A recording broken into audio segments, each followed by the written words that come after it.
Good evening. Thank you for joining us, and welcome to the first ever symposium to celebrate the Gallatin Global Fellowship in Urban Practice. Managed by the Urban Democracy Lab, this fellowship pairs advanced undergraduate and master's students with community-based organizations to work on projects tackling important urban social justice issues. Tonight, you'll hear from our 2021 Urban Practice Fellows about the great work they did over this past summer. It has been my privilege to spend the past year working with Urban Democracy Lab Director Gianpaolo Baiocchi, our wonderful partner organizations, and with this year's outstanding group of fellows. I extend my thanks to you all for your work and collaboration. I'd also like to thank Sam Dinger, who prepared the fellows for their summer work by teaching our spring seminar, and to all those that worked behind the scenes to support this year's fellowship, including Assistant Dean Mehmet Duraktoglu, our colleagues Brander Suero and Deshante Smith, and all of our colleagues, faculty mentors, and advisors that worked to support this year's fellows. Thank you also to the Gallatin communications and events teams and the theater staff for making this event possible and for also supporting our promotion of this fellowship. Finally, I'd like to thank our Dean, Suzanne Wofford, for her support of this important fellowship, and I will now ask Dean Wofford to start us off with a few remarks.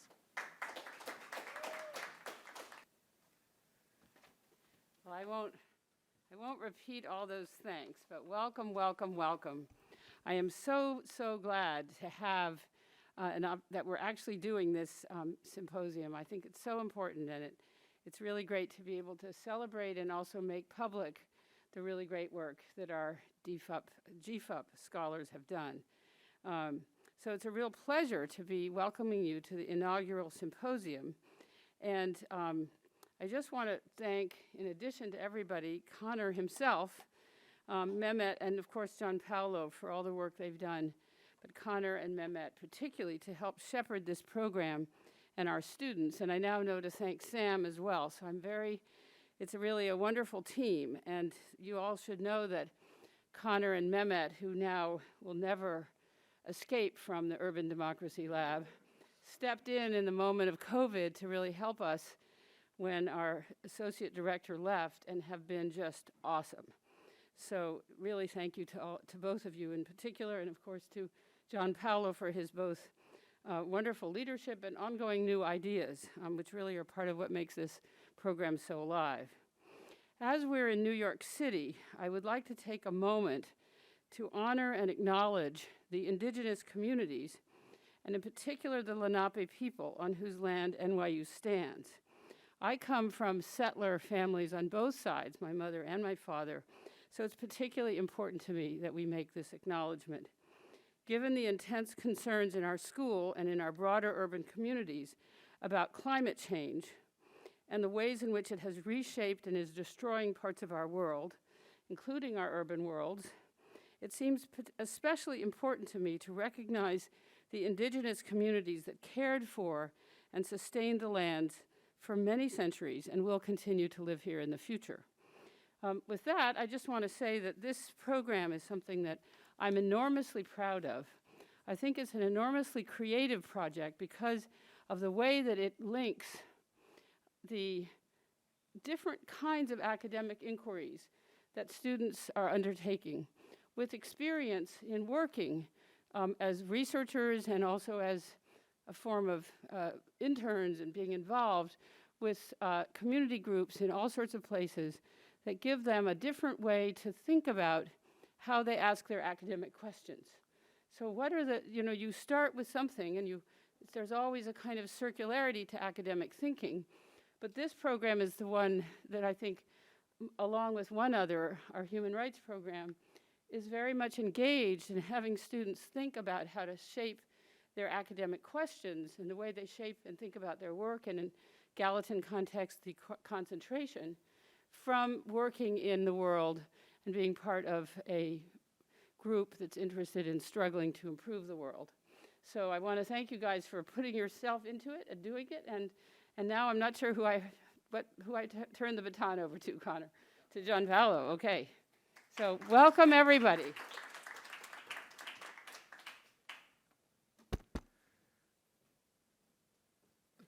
Thank you, Suzanne, and thank you in particular for that very thoughtful land acknowledgement.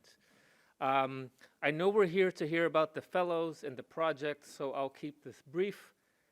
When we started this program 7 years ago, we had this idea that there could be such a thing as an experience for students that did several things at once.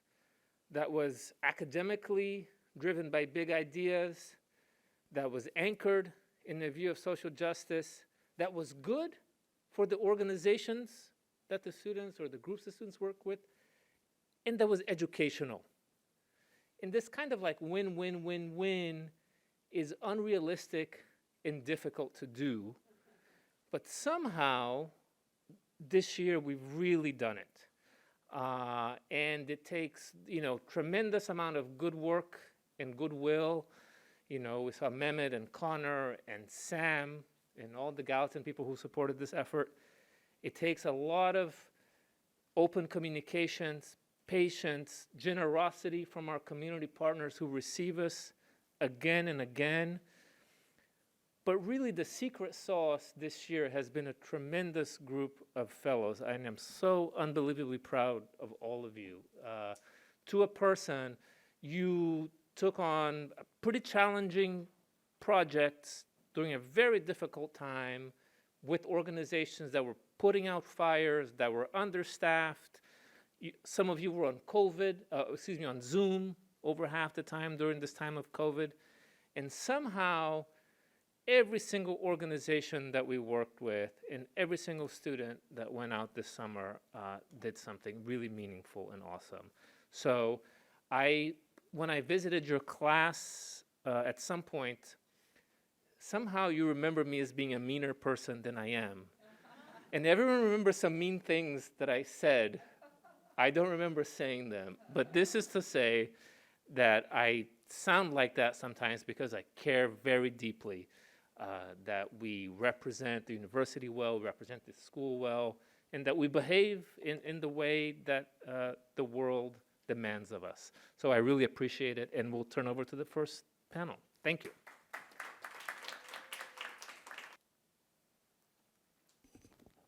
Hi, everyone. Good evening. Nice to see, all of your, I assume, smiling faces under the mask.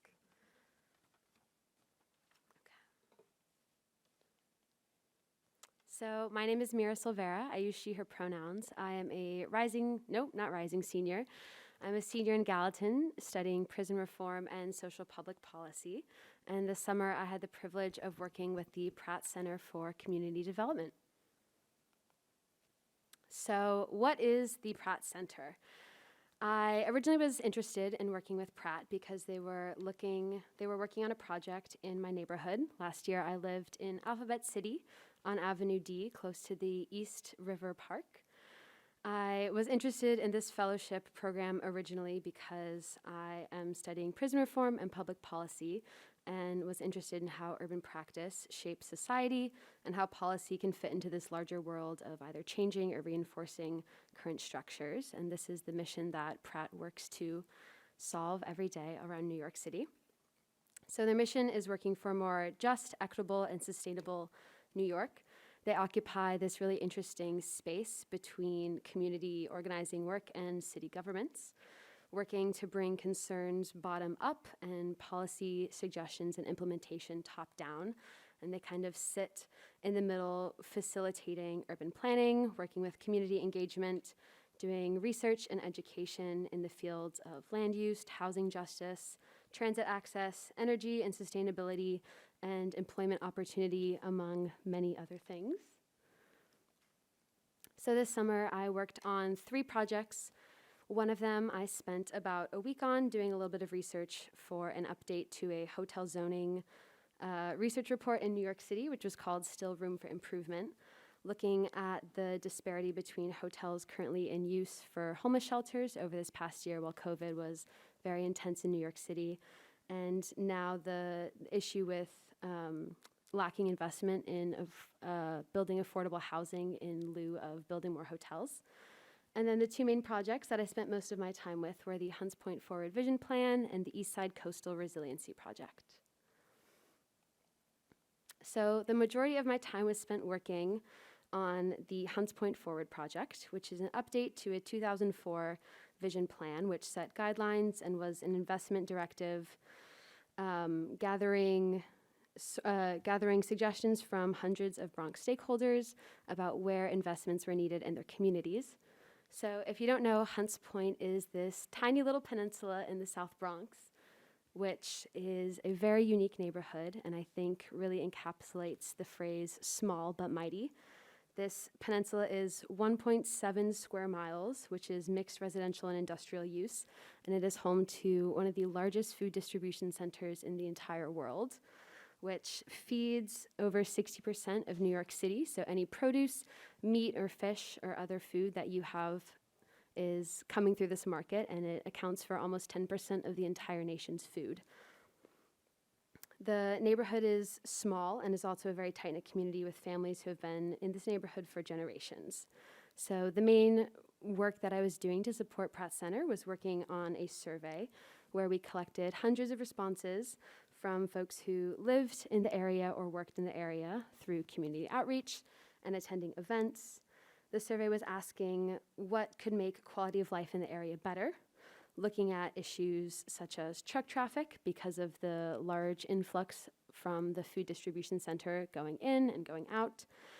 With the truck traffic comes lots of asthma issues, street safety, there's limited transit access in the neighborhood for getting to and moving about the peninsula, and respondents also spoke a lot about general safety issues, cleanliness with their streets, and wanting more programming and education for their seniors and their youth.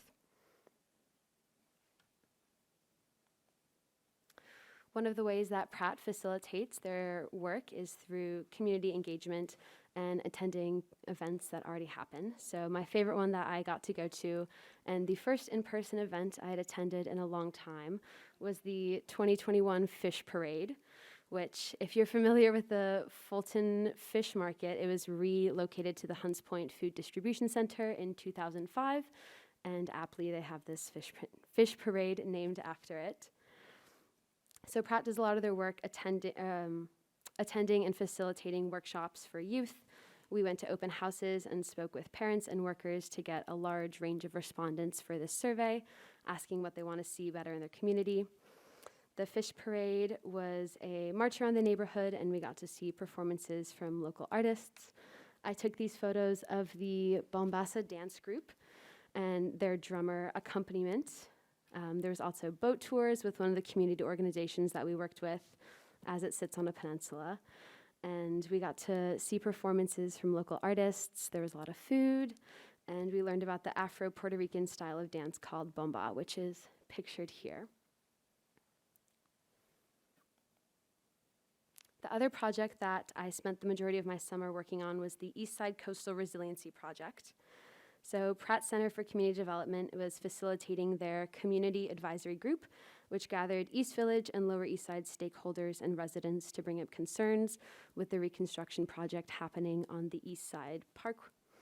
So the East River Park is getting an update over many years with the primary goal of installing an 8-foot seawall to protect the Stuytown, East Village, and Lower East Side neighborhoods from flooding damage, which might happen during the next hurricane or inevitable natural disaster. So these neighborhoods were hit particularly hard during Superstorm Sandy, and there was a lot of loss in the area, and a lot of people were cut off from resources. So the city came up with this plan to protect the future residents.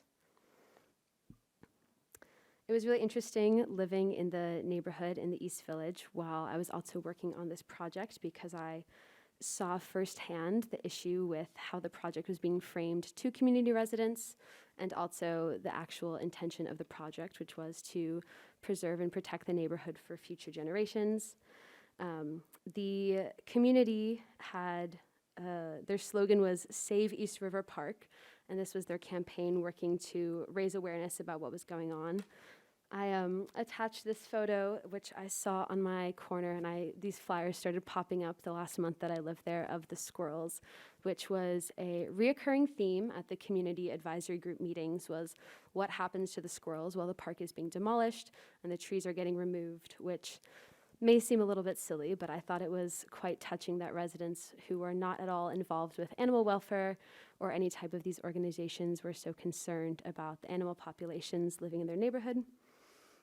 I learned a lot about how the community was working to get their questions answered through this project and the, I guess, promotional campaigns which were showing it as closing the park and taking away green space, even though this was not the intention, and how Pratt was able to facilitate a rebrand, if you will, to get the true message conveyed to residents.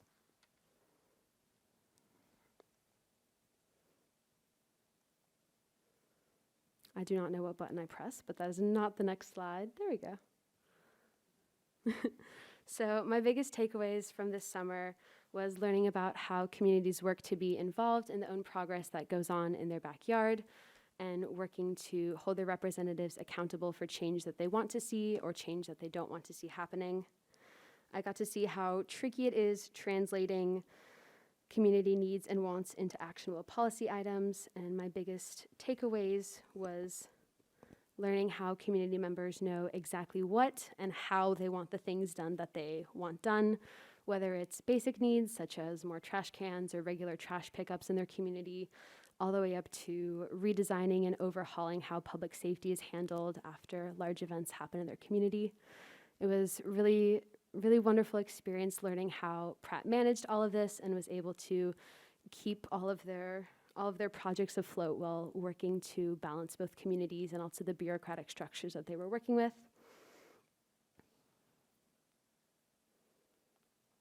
Thank you so much. I would like to thank Connor and Gianpaolo and Sam and my supervisors at Pratt, Tara and Paula, my faculty mentor, Mehmet, of course, and especially all of my other fellows and Sam for creating such a wonderful learning environment. Hi, everyone.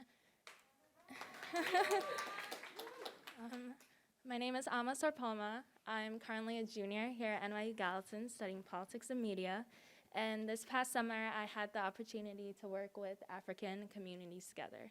So forward ever, backwards never, West African immigrants in New York City. So on my first day working at African Communities Together, or ACT, or ACT, I was asked why I chose this organization. ACT, or ACT, works to uplift African immigrants in New York City. They do this by providing legal support and advocating for African immigrants currently in the city. As a West African immigrant myself, I understand firsthand the struggle, the pain, the confusion that comes with moving and relocating to another country. I also talked about how I had never, in my 10 years living here, experienced working in a professional and academic setting with other African immigrants. At my first member meeting at ACT, I understood the importance of being in a place of people that look like you and understand where you come from. So this summer, these are some of the research questions I had. How does the yearn for social and political belonging inform the experience of African immigrants in the US? How do African immigrants define their immigrant experience? How does moving to a new environment shape oral history telling and traditions within African communities? And what does life look like for people that uproot their lives to move across the world? Some of the goals of my research this summer was to help with ACT's current podcast by interviewing African immigrants in the city, mapping out places that matter to Africans in the city, and conducting a literature review of works that were provided to me by my supervisor. Throughout the summer, I thought of this quote a lot. During my interviews, during my meetings, a certain type of migrant, the sort that travels without passports or visas, without any particular place to go, making a new life wherever he or she happens to be, challenges the system of global apartheid and claims the right to move freely in defiance of the regime of state borders. Owen Sikone. 2 decades ago, when my own mother moved here from Ghana, She too was defying this regime of state borders and challenging the system of global apartheid. One of the major stories I learned from working at ACT was the story of 125th Street and the history of Africans claiming space in New York City. In mid-October 1994, the 125th Vendor Association, which was an organized group of African American and West African traders, faced a closing by Mayor Giuliani. The market, which to outsiders looked like an informal organization of different traders, was actually, from an inside perspective, very organized. This market was an example of Africans making space for themselves in a place that historically prevented them from doing so. They were able to transform the 125th Street corridor into the African market, a place where they could call home.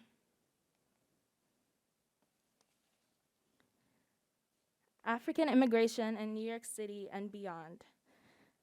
I thought a lot during my interviews about the idea of this American dream, how to many outsiders, America is looked at as a place to progress and move up in society. I noticed that throughout my interviews, the people I talked to cared a lot about this American dream, and it inspired their move here, regardless of if their move was a positive or negative thing. After arriving here, a lot of people experienced transnationalism, which is essentially a connection to cultural preservation.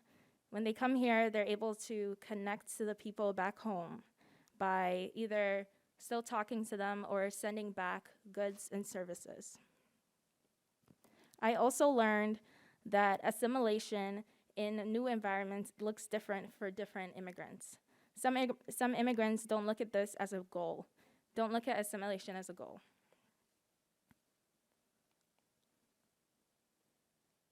Some takeaways I have from my interviews that I conducted was that the experiences of West Africans in New York City differs. Africans in New York City are not a set monolith.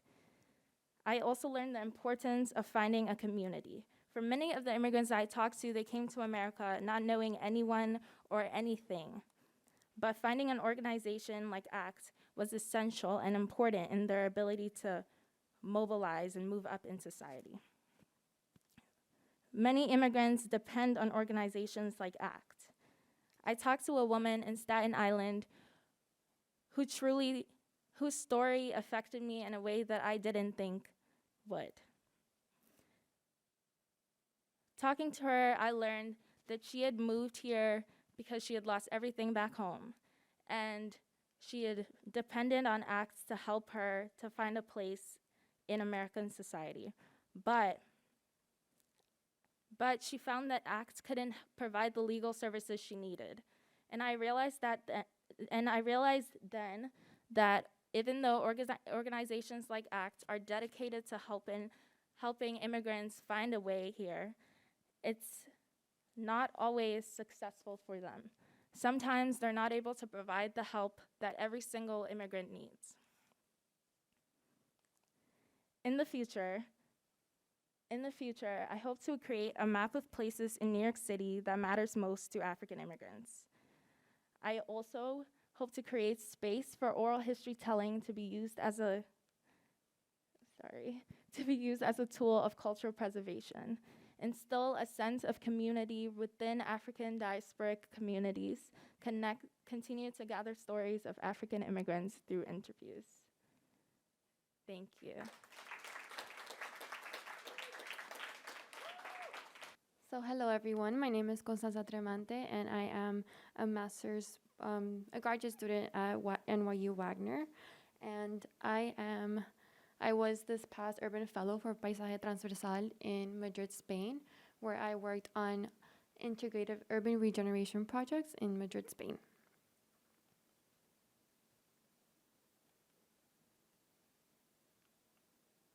It's not working. Okay.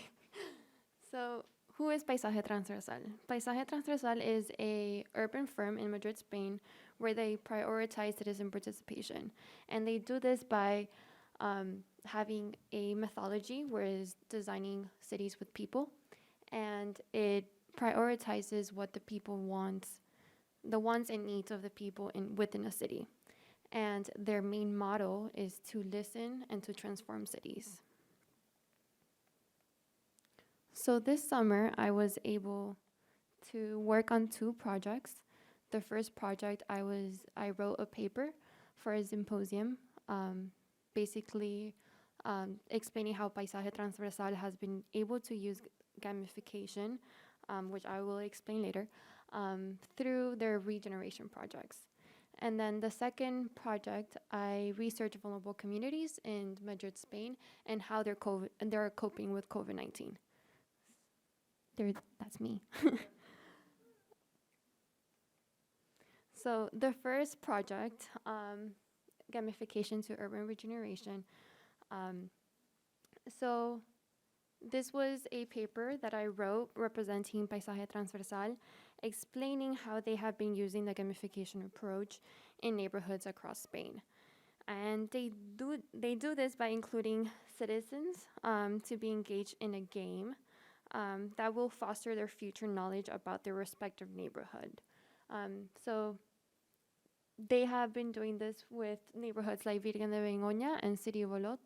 And I will explain one example because they have a lot. So the first game, it's Trivial de Begoña. So this served as more an introduction to the neighborhood, like history and local geography, where citizens were able to engage and like know more about their neighborhood and know about the challenges that they're facing and how they can help in a smaller scale. And this game revealed a lot of issues, and Paisaje Transversal was able to conclude solutions for this neighborhood, which they were able to then explain to the city of Madrid how they can help. So a lot of things that popped up were public space optimization, economic reactivation, and urban edge creation.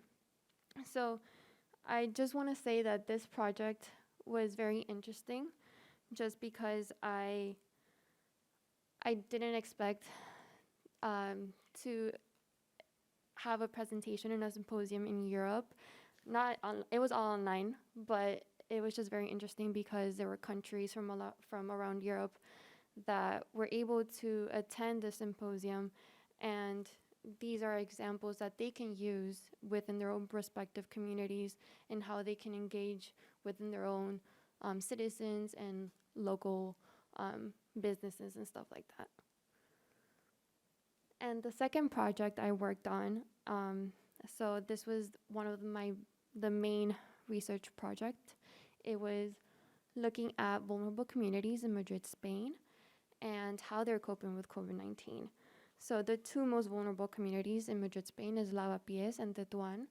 And fortunately, I was able to go to Spain, and I was looking at them in a first-hand perspective. And my main 2 questions in this research was what made them vulnerable and how they're coping with COVID-19. So a quick little summary about these 2 neighborhoods.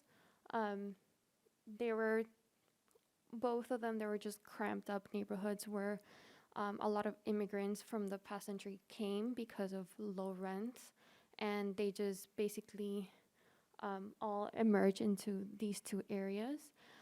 And that is what we classify them as vulnerable, because they were low income, and also their median household income was 11,000 euros a year, which is $10,000 a year here, I think. And looking at COVID-19 in Lavapiés, one of the neighborhoods, was very interesting because COVID-19 basically exacerbated all of their past inequalities. And on June 30th, the citizens, they were able to do a rally and a march where they demanded gentrification, like an end to gentrification, poverty, and racism. So it was very interesting to be able to look at this and see how they were able to go out in the midst of a pandemic when Spain hasn't been able to give their citizens vaccines. So there was a huge peak. So it was just very interesting. And COVID-19 in Tetuan, I think I was able to go to this neighborhood, and it was very interesting because these are pictures that I took. COVID-19 was increasing very tremendously in this area, and some of the reasons was they relied a lot of local businesses, and these local businesses got very hit, like they got hit by COVID in a very bad way, and the families had to look for other means of financial. So they looked at other jobs, they talked to other people, and they got COVID, and then they brought back COVID to their families, and COVID spread. Another thing is that they had a lot of informal housing. And you can see to the picture on the right, they would just expand on their houses, and this was a very easy target for the pandemic to spread. So what's next? Paisaje Transversal prepared 10 proposals, which explained how cities in the future can combat COVID-19. But I think these 3 were the most important ones for these 2 neighborhoods. Number 1, guaranteeing public service. I think this was one of the most important ones because when I went to Spain, not everyone was fully vaccinated, and sometimes we take that for granted. And even just access to healthcare, they didn't have that access at all. So I think that's one of the most important ones that the city of Madrid should prioritize. The second one was financial support packages. I think this was very important for the low-income communities and for the local businesses that just ran out of opportunities because of COVID. And third, generation equality. I think it's very important to hear what people have to say, especially the young, the youth, and how they are going to the rallies and explaining their inequalities and their experiences. And I think those are the main 3 things that the city of Madrid should prioritize to make a more equitable city.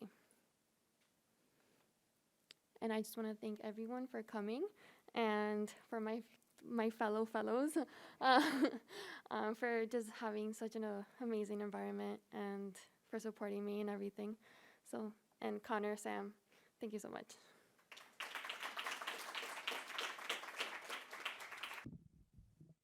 So I love these projects, and I love hearing about you doing the projects, and each of them, Amas, Marinas, and Constanzas, each of your projects has a slightly different emphasis, but in each one, an organization or a group was better by your presence. In each one, you learned a lot too. I just love the arc. So I want to ask you a couple of questions and then give the audience a chance to ask it as well. The first question, just curiosity, what was something that you found challenging or difficult during this summer? Anybody can go. I guess I can go first. So for me, probably the most challenging thing, so because my project was essentially interviewing African immigrants, my biggest difficulty was actually finding them. I had to go through my organization's member list and just call everyone and hope that they answer and hope that they actually want to be interviewed. So for me, that was probably the most challenging thing. Yeah. I think for me, it was COVID. Even though I was doing field work, I was in Madrid, I couldn't really interview people. I couldn't really understand their experience only through social media and what people would tell me from like my family that lived there. So I think that was a huge, I wish I could have gotten that opportunity if it wasn't for COVID. Yeah, I would say that COVID was also the biggest issue for me. My research was looking at how Pratt Center is developing and like establishing agency and connections to the communities that they're working to work with and better. And being mostly on Zoom was an issue of not being able to see that kind of firsthand connection and establishing those connections. Also working with a organization that was like maximum, I think there's 3 people in their office at once, was tricky to kind of form those questions.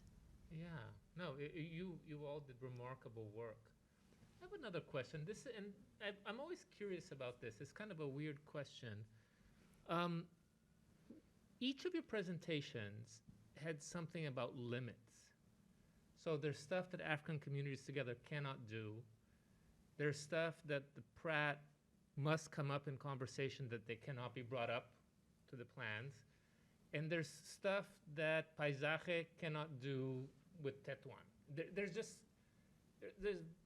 You're all very sober. So what do you do with that? You've had this experience with very clear limits about what people on the ground are doing. How have you processed that, or what is your takeaway about that? I can start. I guess in my case, and it's something I did, is to bring awareness. I think that's like the most important thing. And even though there's a limitation to what Paisaje can do or what the city can do in any case, I think the smallest actions have the biggest impact. So even just bringing awareness of what people are going through helps a lot. And like now, I brought this back to you guys, my research, and you guys know about it and maybe do something in the future. So the limit is there, but you can do something about it at the end of the day. Go ahead. For me, it would probably be like asking questions and having conversations with people in these organizations and trying to kind of learn how they're like kind of working through that. Because for me, I had like conversations with people who I interviewed who were so disappointed that they didn't get the help that they needed, and kind of just like talking to these people and like understanding, you know, like what would work best for them and the kind of help that they need specifically. So yeah. Yeah, that's a good question. I think Pratt gets to wear many different hats, and given whatever situation that we were working in, I was able to observe and like ask the question of my supervisors of why they were pushing for certain things or not taking more of a backseat role for some questions that got brought up. So them getting to wear both hats for both sides of the community advocacy, and then also from the bureaucratic more standpoint was informative for. Yeah. Interesting. I want to turn it over to the audience if people have additional.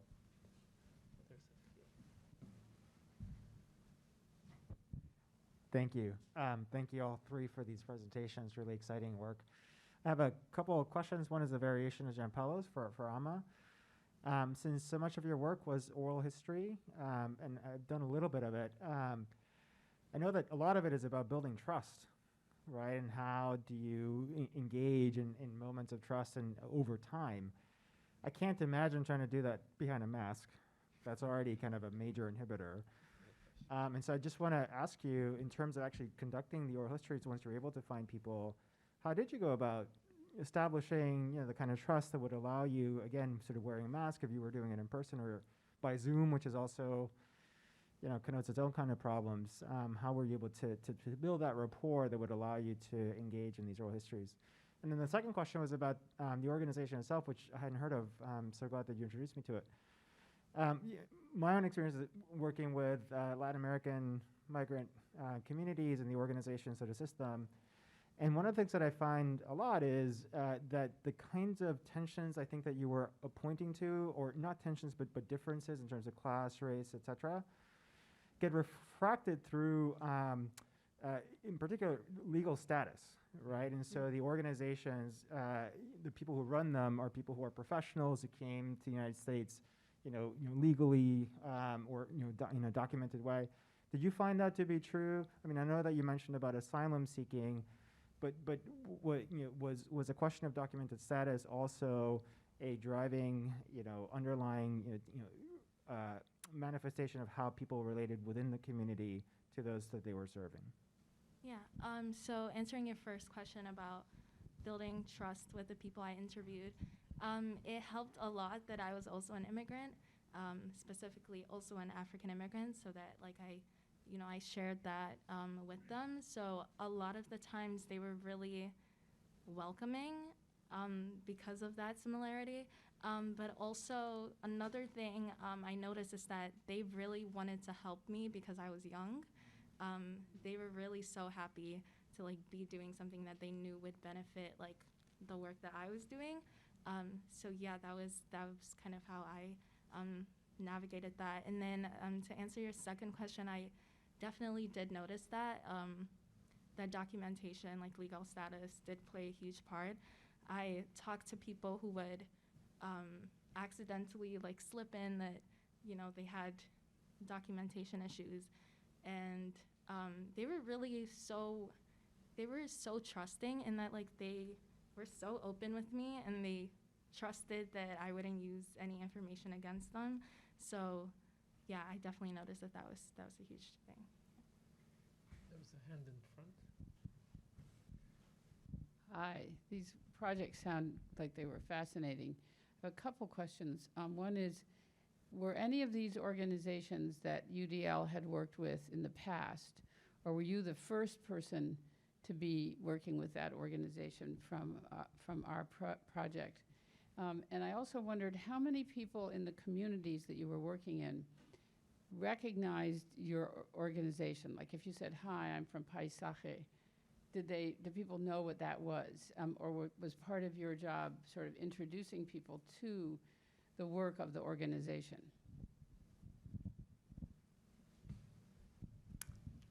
In terms of Pratt, I believe I was the second or third from the Urban Practice program.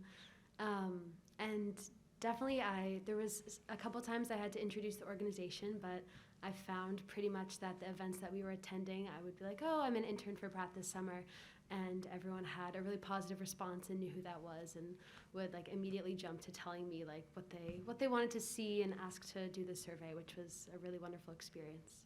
Did it make a difference when you were talking to Pratt that they knew about the urban practice and how they wanted to use you? Did you feel like that helped them to figure out how you could be useful to them and still do your project?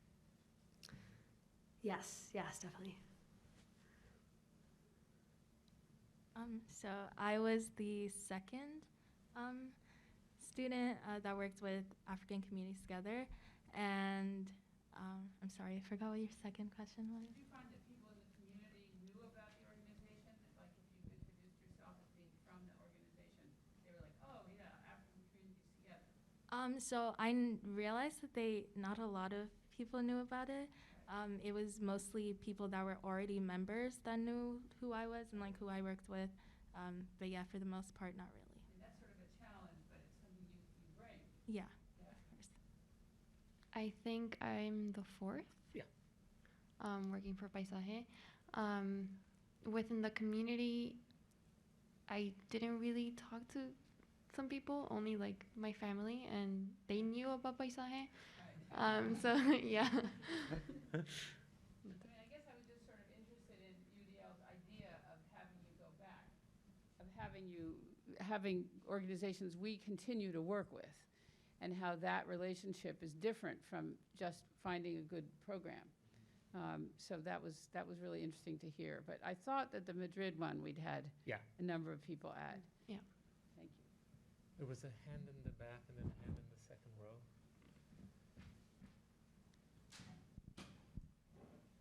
Hi.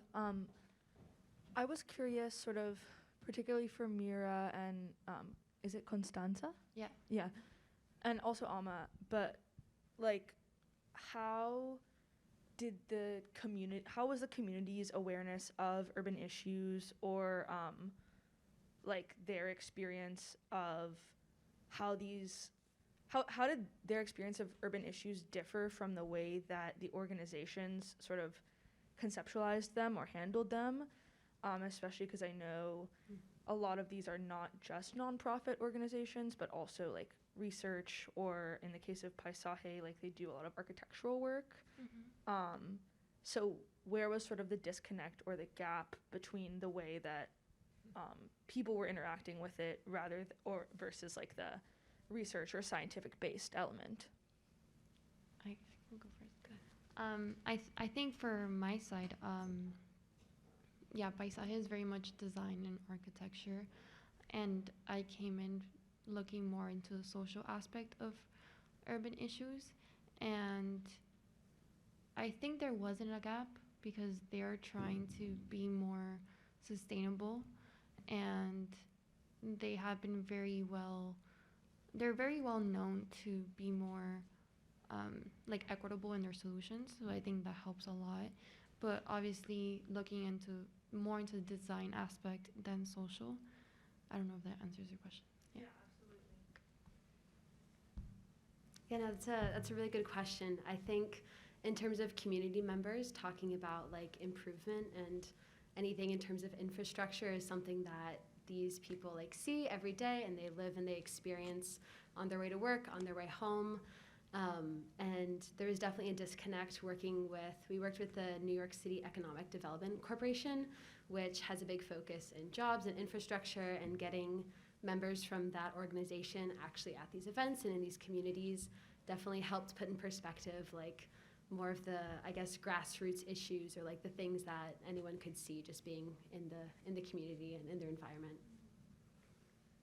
Yeah, so for my organization, I think that it really depends on who you ask, because for the most part, I think that they are able to help with kind of like more like overarching issues, like huge, big issues.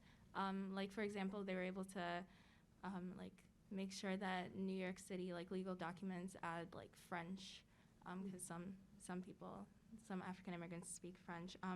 But yeah, I think it depends on who you ask, because I interviewed someone who asked me what the point of my interviews were and how they were supposed to like provide solid help for her, because she's like undocumented. She was paying for her kids like out of pocket, like their university.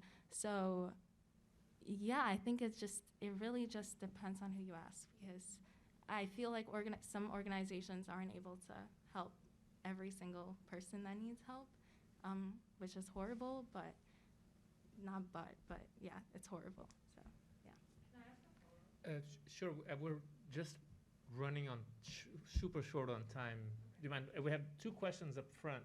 Maybe Sam and Tricia, do you want to just ask without the mic to save time? I'll just get mine. I'll have mine. Okay, Tricia, do you want to ask yours? Well, I was just going to ask a follow-up to that, and I think, Alma, you kind of responded to this, but, in my experiences with public engagement, reciprocal relationships and fostering reciprocity is super important. You talked about trust, for example.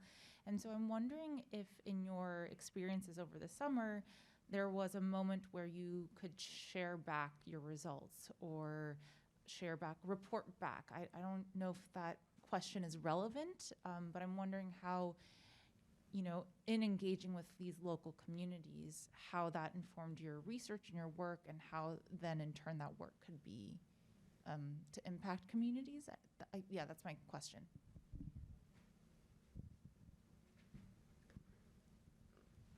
For me, there wasn't like a direct moment, just because especially with the Hunts Point Forward project, they're still working on the final report, but we definitely were able over the summer to like group the main issues into healthcare access and like transportation and security and safety, And those were kind of issues that then outlined our work for like the other community involvement events and engagement and like workshops that we did. So in a sense, yeah. And for me, I guess mine would be kind of like giving African immigrants like a platform to tell their own stories and, you know, like shape their own narratives, essentially. So, yeah. Can they see that? Is that material available to them? Yeah, so the podcast is on YouTube, so they're able to listen to it, yeah. Do you mind repeating your question? I'm About sorry. reciprocity, was there a moment where you had the, You give a report. Oh, okay. So since COVID is still an ongoing thing, and especially in Spain, they were recently just getting fully vaccinated. I think it was towards the, like, 2 weeks prior the fellowship ended, where I was just like, oh, like, this is happening. And I think it helps them view what to do going forward, even though COVID is still ongoing. I don't know. Is it related to your thesis, your MA thesis or not? No, not really. I think you all have done such a wonderful job during your summer and so good in your presentations, and you're going to go to graduate school and you're going to be ruined, you're going to talk too long. But for now, we really appreciate how timely you are and how respectful, so we're going to keep it at that. So thank you.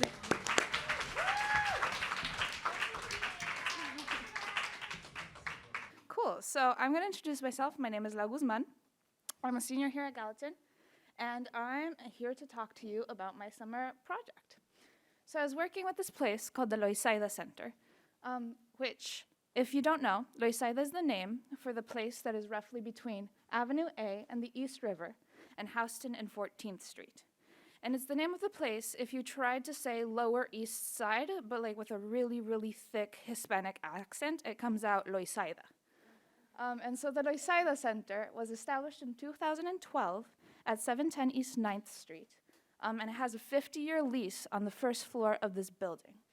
And it is the heir to the Latinx activism against gentrification from Charas el Bohío, which was a community center which was shut down in 2001 because of the mayor sold the property to a developer. Their big thing that they do every year is Loisaida Fest, which is a giant outdoor festival where people come and they like have drums and like puppet heads and they like play like salsa and people are dancing in the street and there's food. It's amazing. And they do this thing every year kind of to reclaim this idea of this place in New York City as like a inherently Latine kind of space, even though it has been gentrified. There's 3 people on staff, and like I said, they do a lot. They run this festival, they do a bunch of other things. And when I was reading their mission and vision, some of the things that struck out to me are their goals. To rebuild a community's sense of place and belonging through historical awareness and historical interpretation strategies. To promote the inherent beauty and aesthetic value of everyday life, and to use the arts and aesthetic experiments as vehicles for the enhancement of a vibrant social community. So you have this idea of this place, this Latina space in the middle of New York City, and using the arts to create this kind of space. So I was thinking about these things when I met with Alejandro Epifanio, who is the director, in April, and I was like, hello, I'm going to be working for you this summer. What should I do? And so he told me about the zine. I had to create the 2021 issue of Quality of Life in Loisaida, Calidad de Vida en Loisaida, by myself, remotely, without another editor, staff writer, designer, illustrator feedback, or a budget. They were like, be free. And so I was like, okay, well, if you're going to give me complete creative liberty, I am going to have fun. And so that's what I did. I was living in my parents' attic for the entire summer. And what I did is I just like immersed myself in the history of this really specific place and what it was like and what it was changing. And so what I did is I just started reading. I read this really interesting book that Sam actually recommended to me by Moral, and it's called Measuring Culture, and it's all about how the weird things that we see in the ether are kind of about what culture means. I also read this book by Timo Schrader. It's called Loisaida as an Urban Laboratory. I read Activist Estates by Nandini Bagchi, previous zine issues, academics articles, news clippings, archival footage, and documentaries.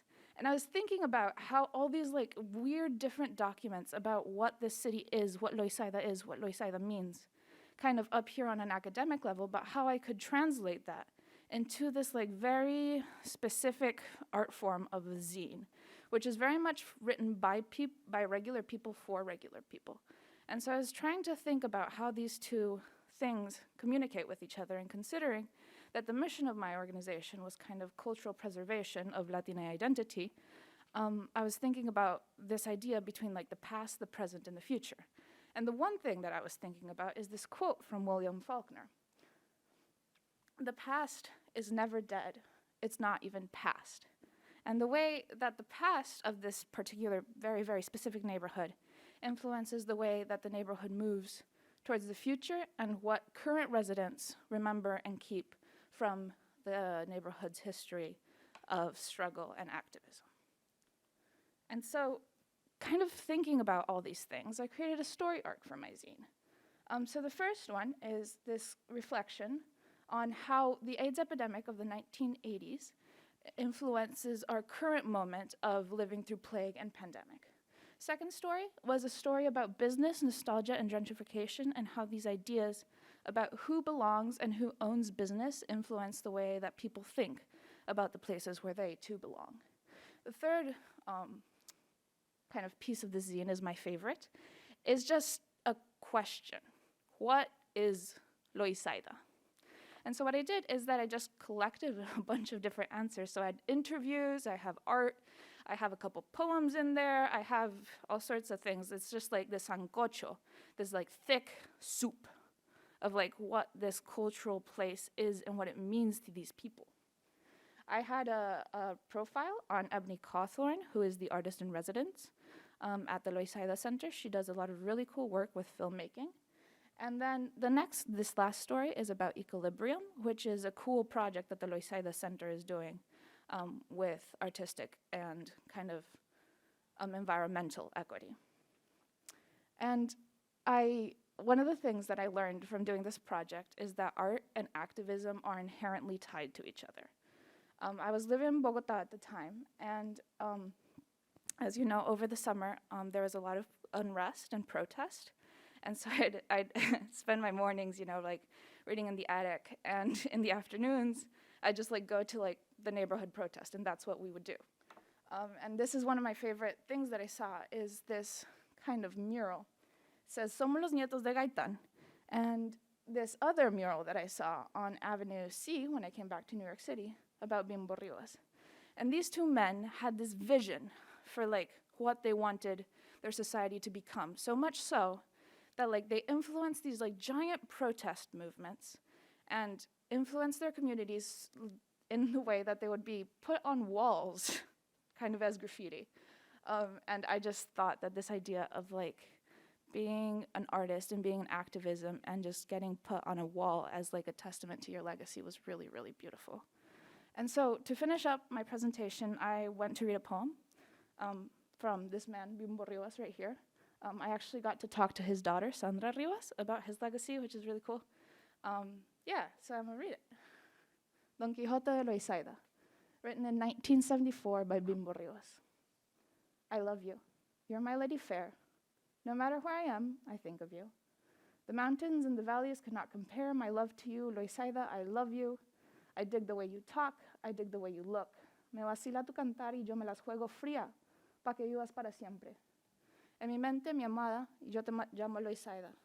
Oh, what a town. Even with your drug-infested pocket parks, playgrounds where our young bloods hang around, waiting, hoping that one day when they too get well and smile again, your love is all they need to come around. Loisaida, I love you. Your buildings are burning up, that we gotta stop, but Loisaida, my love, te amo.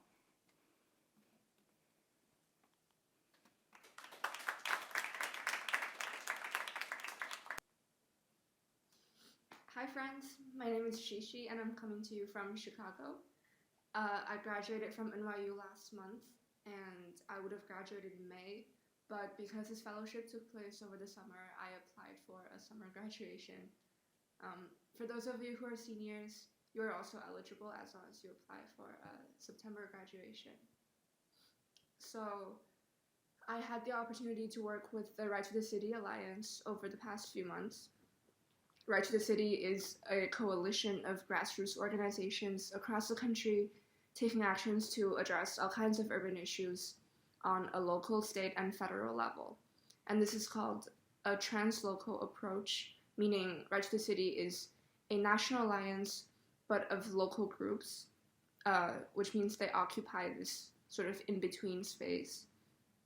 This particular position, in my opinion, gave them a really interesting perspective on things, and I will get into this later. In terms of the issues they focus on, Right to the City was founded in 2007 with the mission of protecting against the displacement of low-income people, Black people, and people of color, and advocate for affordable housing for all. And they still do majority housing work, but since then they've definitely grown to incorporate other platforms within urban politics, such as land ownership, renters movement, indigenous justice, freedom from police and ICE, environmental justice, which is what I worked on for my fellowship. So I think my situation is a bit different from the other fellows in that I came into the fellowship with a research proposal, but it didn't quite fit with the needs of the organization at that moment. So I think that if I had insisted on pursuing the topics that I was interested in, it would have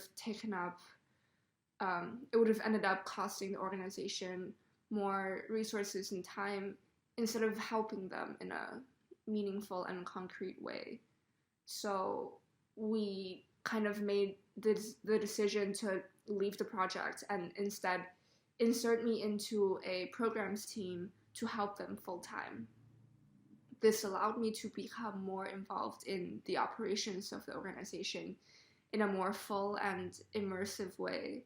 So I was actually really happy with the way things turned out. The team within Right to the City that I worked with is the Green New Deal Network team.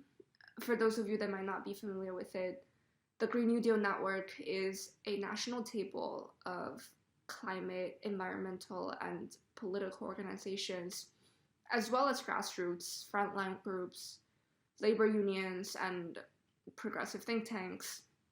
And the purpose is centered on passing a set of federal and state policies that attempt to avert environmental and climate disasters and transition its workers to union jobs.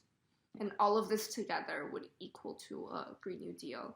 So it's not one single legislation or even a package, but a fight that will go on for several years. Right to the City joined this table last year and is working on developing an internal team dedicated to deepening our engagement to these larger national spaces and tighten our relationships with our local member groups. So I attended both big meetings with like 20 to 30 other organizations at the Green New Deal Network table, big orgs like the Working Families Party, with more than 1 million people on their email list. And also I attended one-on-one meetings with our member groups, which are more regional and more focused on building relationships with local communities and doing work in the neighborhoods. In the past, I've always associated organizing with this latter type of work. I would picture canvassing, knocking on doors, etc. But this time around, I get to experience and witness the work that goes on in the upper levels, and there's a lot of tension there because they're very different kinds of work.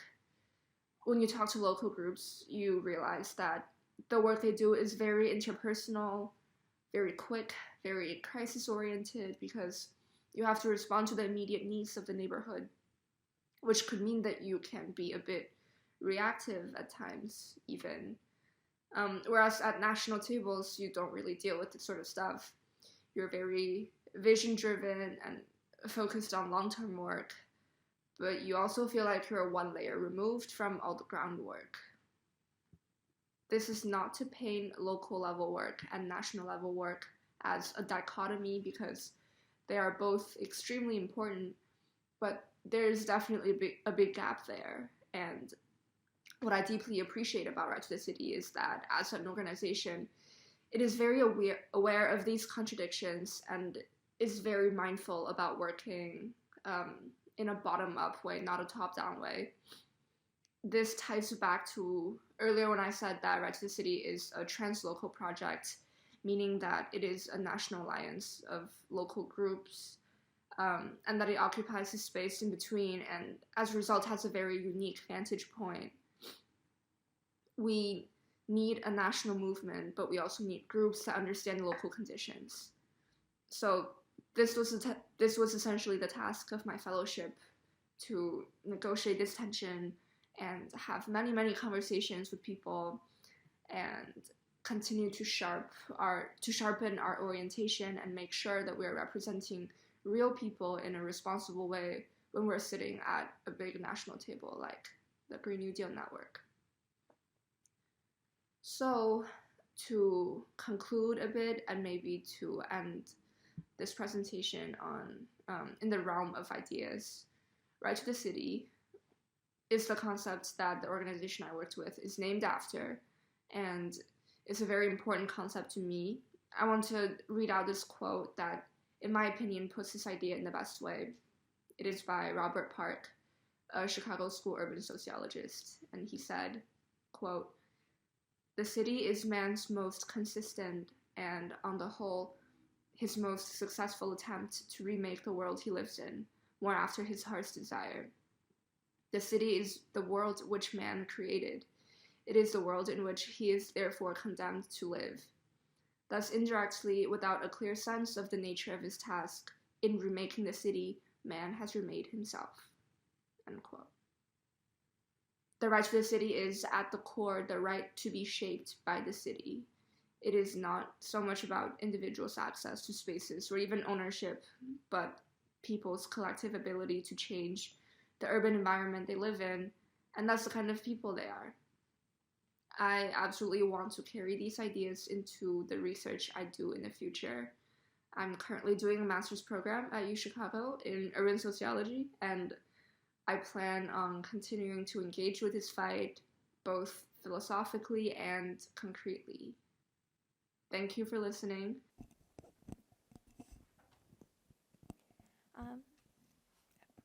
Hi everyone, thank you so much for being here tonight. Thank you Shishi for joining us from Chicago.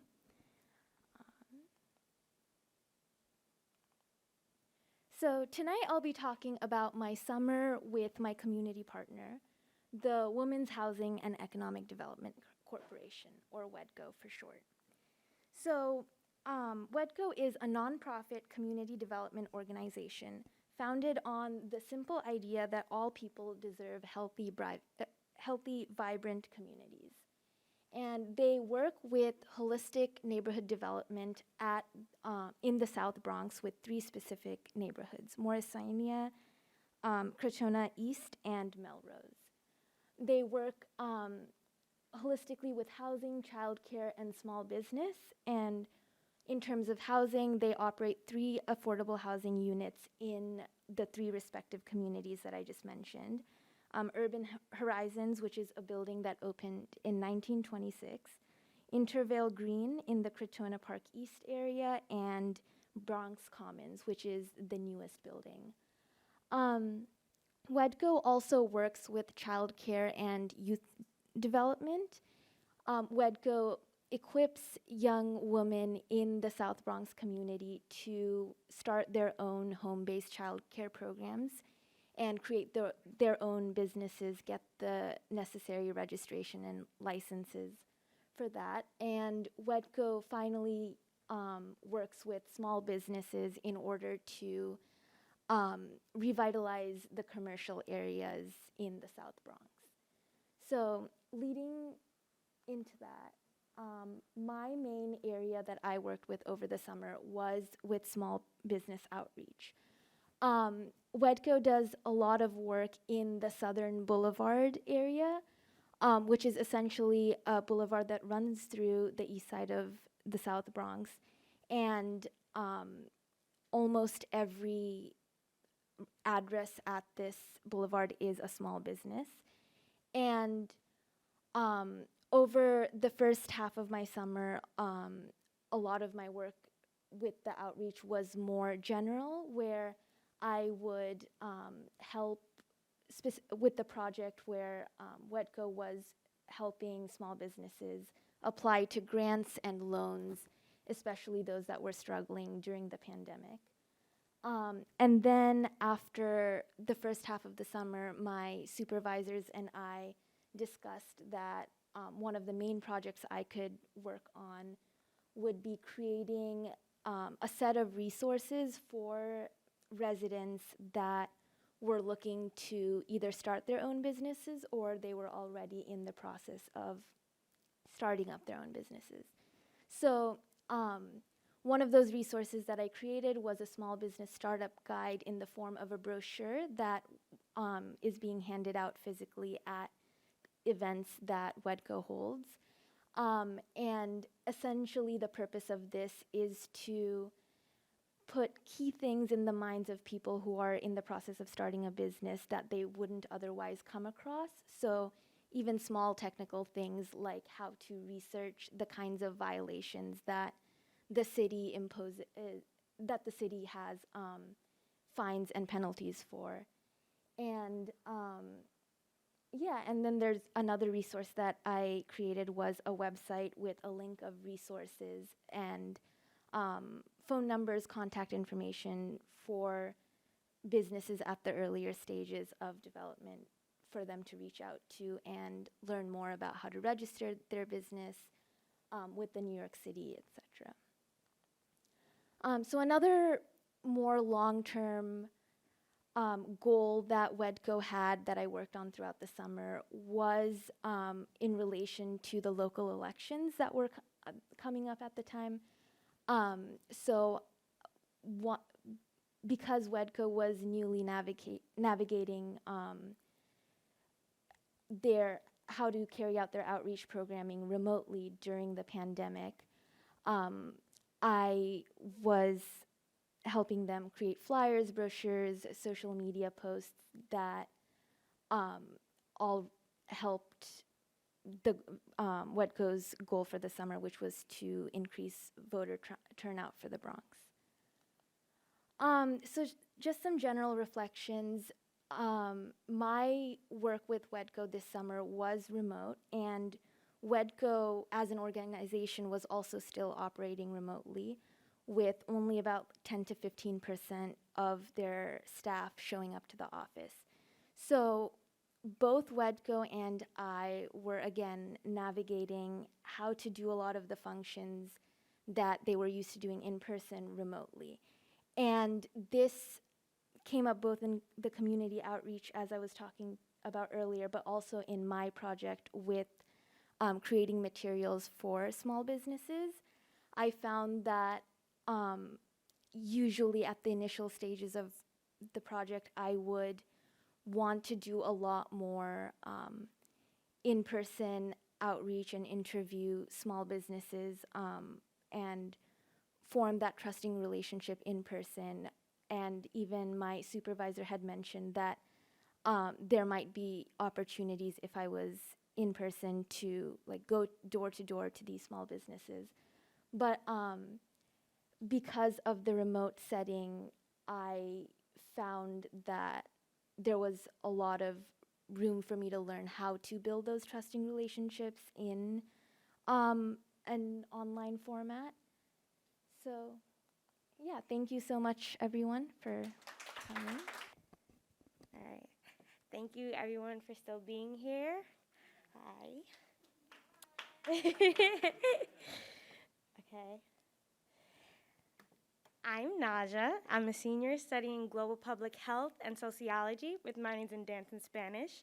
I'm also the only Say Yes Queen representing, so woo! My summer research is around exploring the creation of the Clemente Soto Valdez Cultural and Educational Center, allowing factors that allow them to build and promote Puerto Rican and Latinx culture in the Lower East Side, or as Lau put it, Loisaida.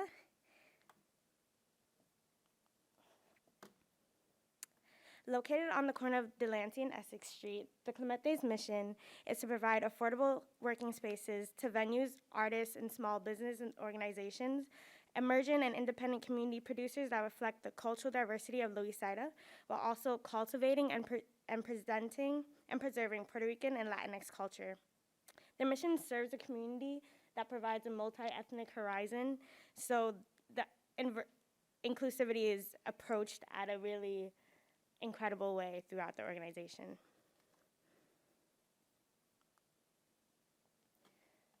Clemente Soto Valdez himself is an incredible figure. He pioneered the way to social justice and access to the arts from Puerto Rico to the United States. He was orphaned at just 7 years old and studied chemical engineering and business administration during college.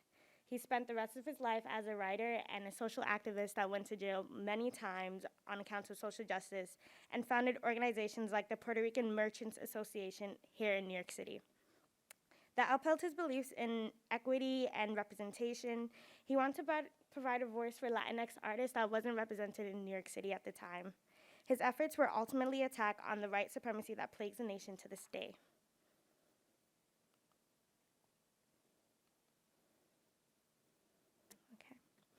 The Clemente provides residency to 12 organizations in residence and 33 artists in residence that align with their mission. And outside of the organizations, communities can rent out these spaces as long as it aligns with the Clemente's mission of inclusivity and Puerto Rican and Latinx culture, even the mission of cultural diversity throughout the Lower East Side.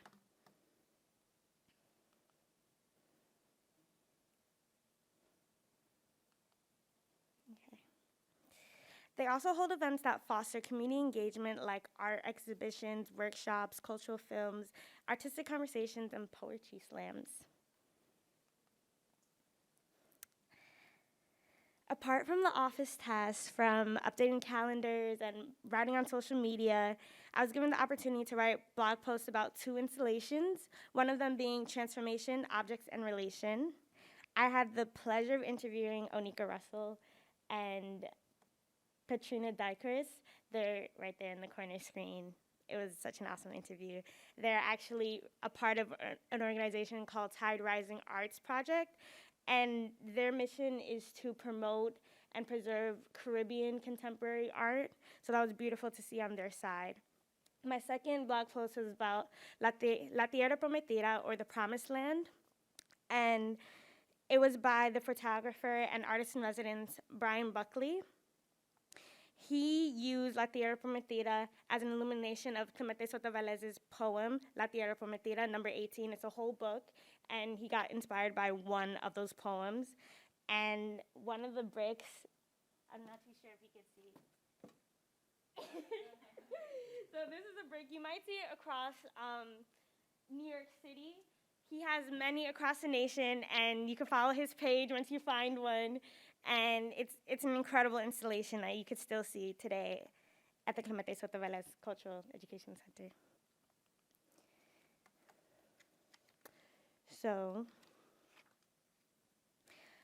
I began this research based on noticing the importance of cultivating, presenting, and preserving culture and access to the arts. When I was younger, I loved to dance, but I wasn't able to due to my family's income. As I grew older, I realized that many people within my community not only shared that same experience, but those who were able to attend those classes found that their culture wasn't as valued or wasn't as important as Eurocentric values. So in my research methods class last fall, we had an opportunity to do our own research, and I decided to research the relationship between class and how Afro-descendant dancers talk about dance and access to dance. Through qualitative interviews, I found that Black dancers feel that Black dance isn't devalued throughout the dance industry, and without financial support, opportunities to succeed were limited. Overall, Black dancers fear for their success in the field because their appearance is not exemplary of the Eurocentric look that the industry currently craves, and they demand recognition of Black culture within dance styles. Eurocentric values are heavily incorporated into the way that artistry is viewed as viable. It secretes into deciphering what is understood as art and what is not. Conceptualizing this as a fact in present society can be discouraging to artists of color to embark on a career in art that may not include Eurocentric ideals. Cultural preservation allows for future generations to compose their own self-determination. They are empowered to define and identify themselves by knowing who they are through the most influential elements in society, which is art. Art has the ability to give rise to thoughts that spark movement, as Lau was saying, arts and activism, and encourage unification. Cultural preservation through art develops the fact that people are morally and legally entitled to have complete authority to live as human beings. This dictates the meaningful ways in which they decide to contribute to human history and allows them to have a deep understanding of their cultural and historical heritage.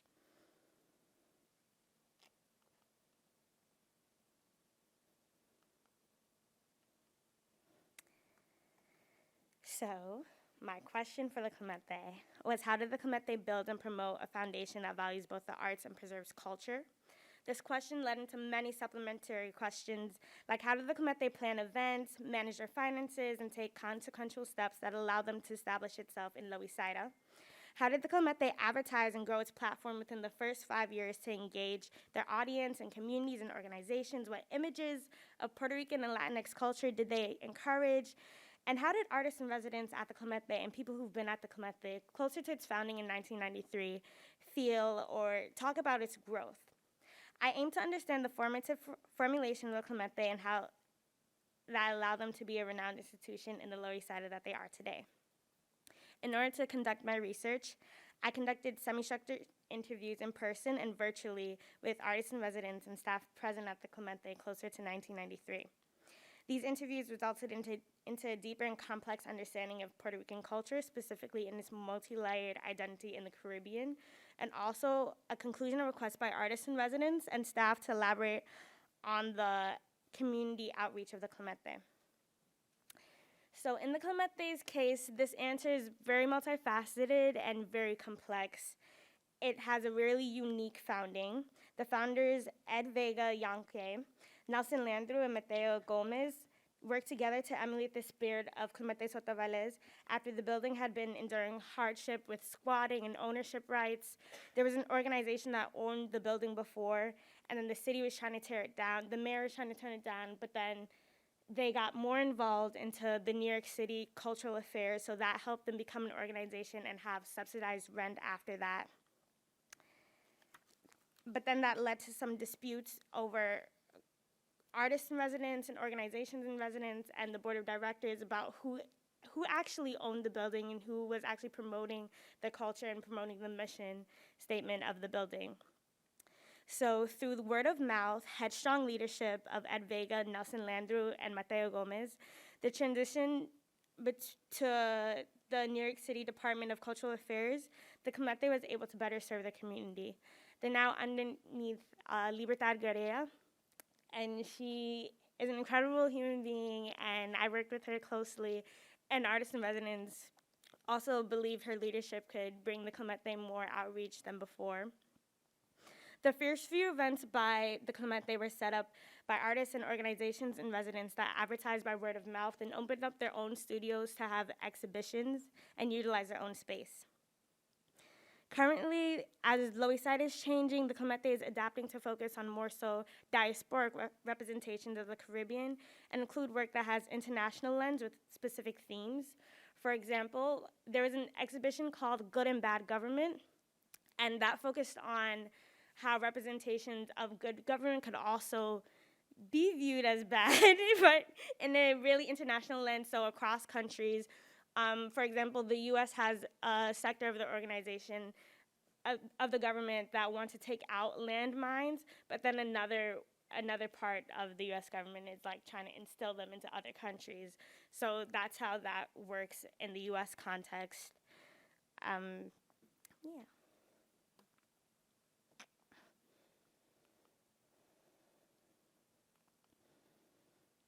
So currently, I am now in the sociology honors program where I'm able, I'm able to extend my research, and I'm so happy about that because now, instead of it just being the Clemete, I'm able to do various organizations and how they cultivate and preserve culture and a specific definition of what that means through the arts. My research question is, how did each organization build and promote a foundation that values both the arts and preserves cultures? I intend on doing the same thing, holding meetings over Zoom and holding meetings in person like I did with the Clemete. This experience has brought me so much joy and gratitude. Thank you to my fellow fellows. Thank you to Connor. Thank you to Gianpaolo. Thank you to Sam for so much patience and grace throughout this process. A huge shout out to Cheryl Antonia, who guided me in ways that I could not even imagine. And also to Chris, Andrea, Libertad, and Angel at the Clemete for accepting me into the community with open arms. Thank you, everyone.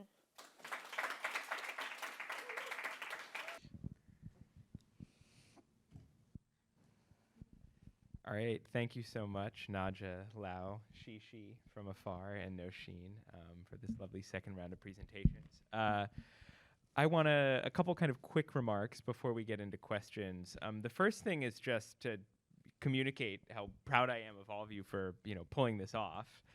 I remember our kind of first day on Zoom in late January when the pandemic was at its absolute worst, and we went around and introduced ourselves, and I asked the question, so what are you going to do over the summer? And it was like, I don't know.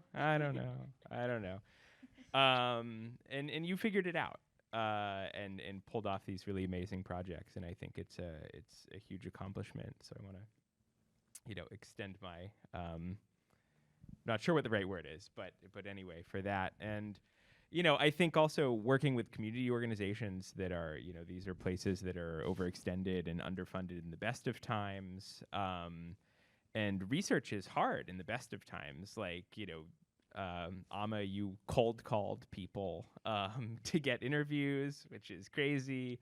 You wrote a newspaper about a space that you were not physically present in the entire time, interviewing these kind of very prominent artists, like, these are things that I think really you'll, carry with you from this experience that are really impressive, that will, structure your applications to graduate school someday and, what you do in your careers. So really nice work. The second thing that I will say, and this kind of leads into my question, is that I think it's meaningful that so we call it the Global Fellowship in Urban Practice, not the Global Fellowship in Urban Research. And there's a distinction, and this is, something Gianpaolo and I have talked about. There's a distinction between those two things. And I think the practice piece really foregrounds the engagement piece because, from where we sit doing research all the time, everyone's falling all over themselves to say we do engaged research. And more often than not, engaged research is, the engagement piece is kind of window dressing on something that is destined for an academic journal where it will be, read by 15 people. There's nothing wrong with that. It's of course important, but, I think all too often the kind of engagement piece of engaged research is a little bit disingenuous, and not at all in this case. I mean, you all really kind of led with the engagement in ways that I think, left these organizations really, better off than where you found them. So I, commend you for that. Really, really nice work. And my question would then be that I think when we do, engaged research and kind of engaged in the sense of being truly embedded in communities and organizations, we open ourselves up to being surprised. I mean, my own favorite thing about, ethnographic research that I do is that you're constantly surprised. And, I think to pick on the people that went in the previous one, if you had asked, Mira, write a list of, 100 things that are going to be the concerns of residents of that neighborhood, about the seawall plan, squirrels would not have made your list before you spent time in that community.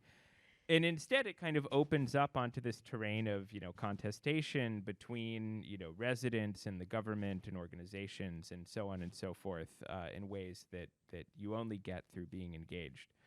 So my question for the three of you would be, since you're on this panel, would be, what did you find most surprising? What were you most surprised by in your experience of doing this research?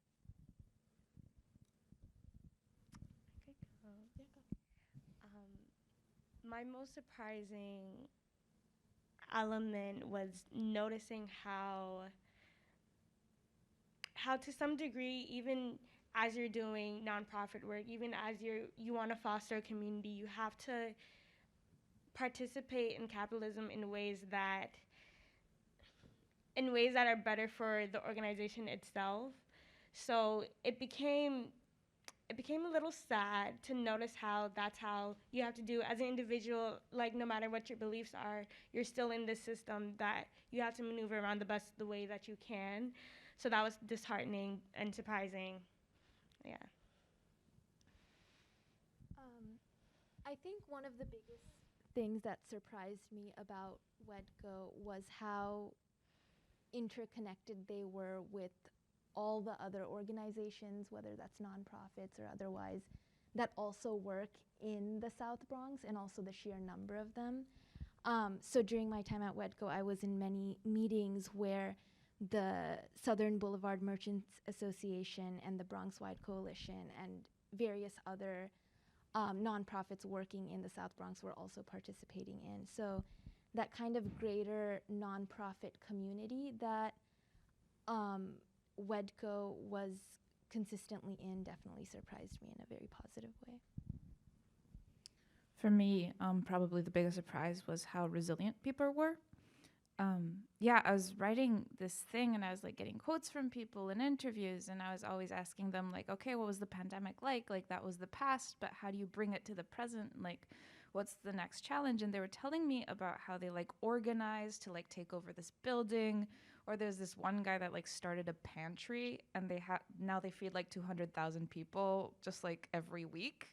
He was just telling me about like all these crazy cool things that they do as a result of this disruptive moment of the pandemic. And I was so surprised because I just kind of wanted to stay in my room and cry. Mm-hmm. But these people were doing incredible, amazing things. And it was just so cool to find out about how people were organizing and doing just all this incredible work as a result to this like really weird moment that we're living in. Cool, thanks. So let's open it up to folks who have questions.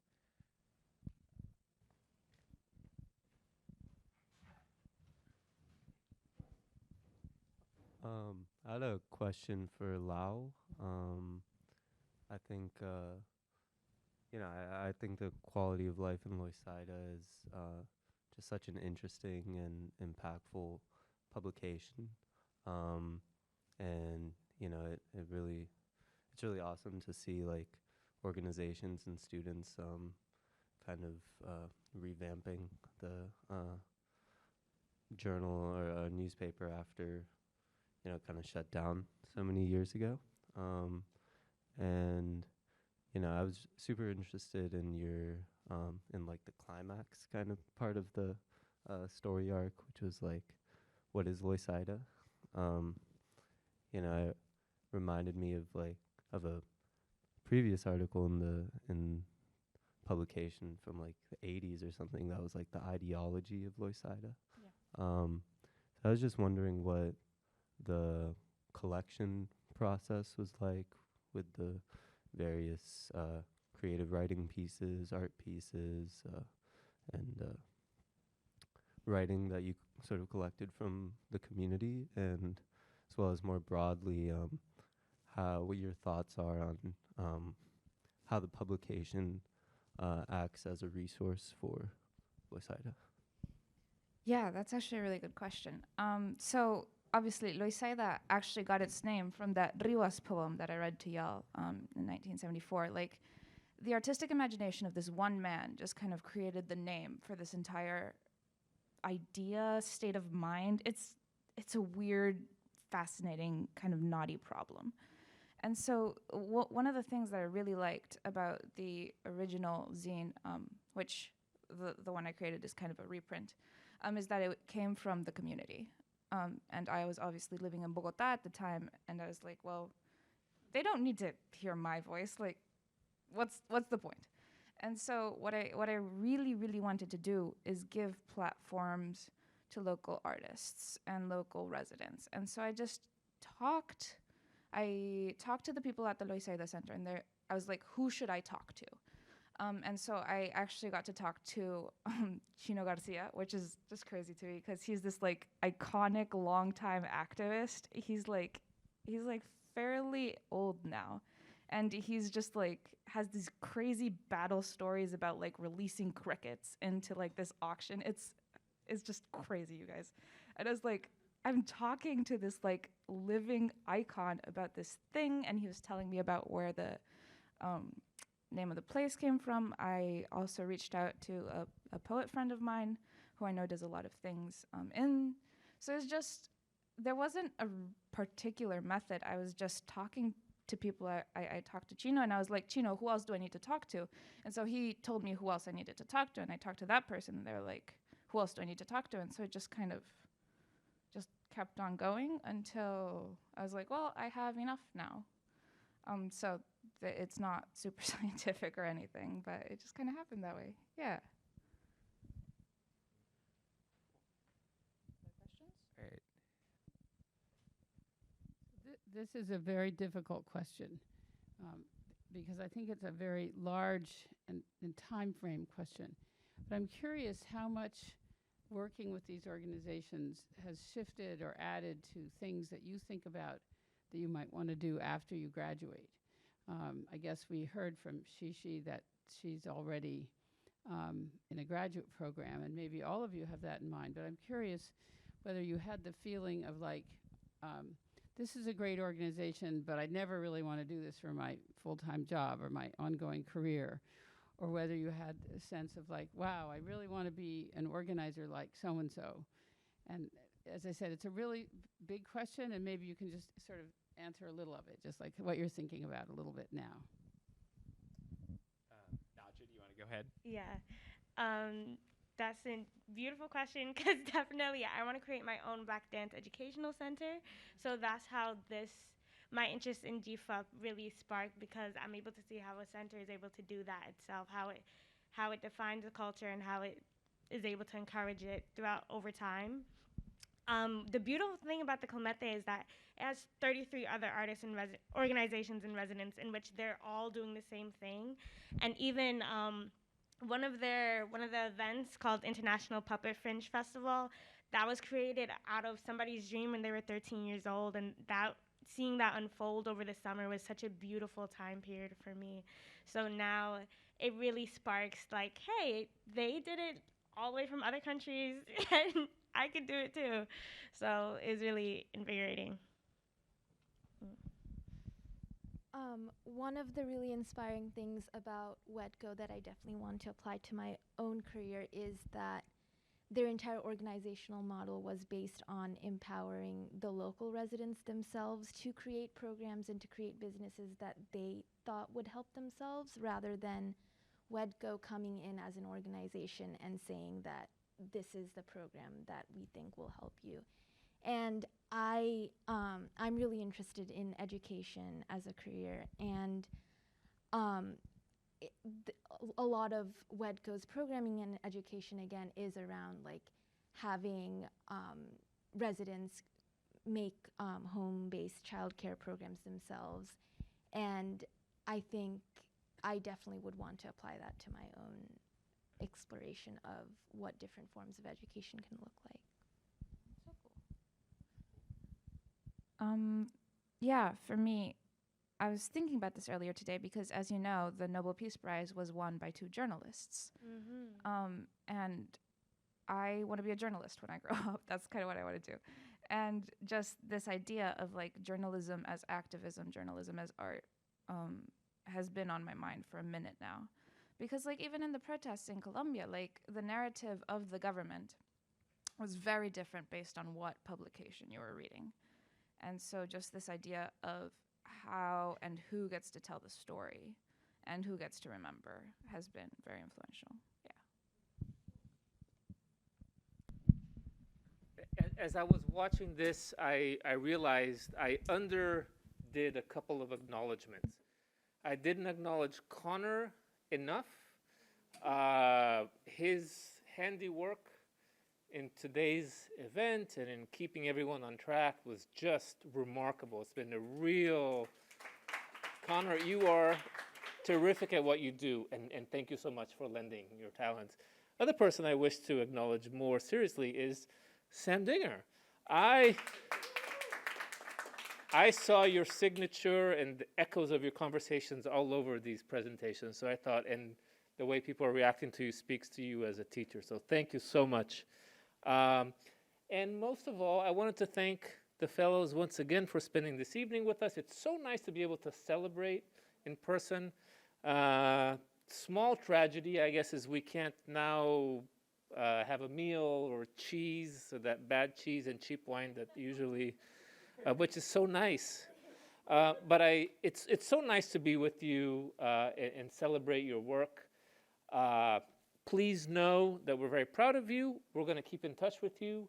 We want to know what you go on and do with these experiences in a very real way. Now you're an ambassador for the Urban Democracy Lab, whether you like it or not. So that was the catch. And thank you to the audience for coming out this evening. Have a nice night, everyone.